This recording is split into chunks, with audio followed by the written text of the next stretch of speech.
Үл хөдлөх хөрөнгө зуучдыг чадваржуулах зорилготой Y-Hub Agent арга хэмжээ амжилттай үргэлжилж байна. Чадвартай зуучдыг бэлтгэснээр үл хөдлөх хөрөнгийн салбар дахь олон асуудлыг шийдэх боломжтой тус арга хэмжээг зохион байгуулагчид онцоллоо.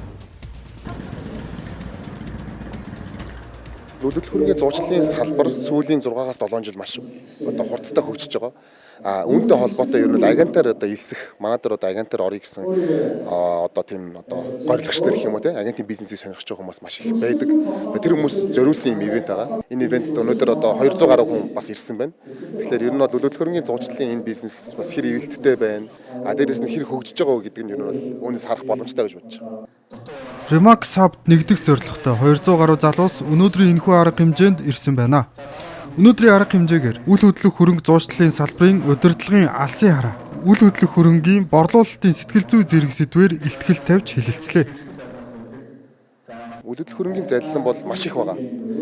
2025 оноос хойш бол ойролцоогоор 60-70 тэрбум, ойролцоогоор 100 тэрбум төгрөгийн үл хөдлөх хөрөнгийн залилангууд явж байгаа байхгүй.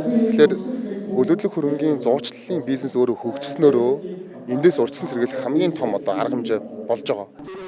Remax Hub үл хөдлөх хөрөнгө зуучлалын байгууллага нь энэ салбарынхаа стандартыг шин шатанд гаргах зорилготой. Тэд Филиппин улсад салбараа нээн ажиллаж байна. Мөн ур чадвартай үл хөдлөх хөрөнгө зуучийг бэлтгэх зорилгоор өөрсдийн академиг байгуулжээ.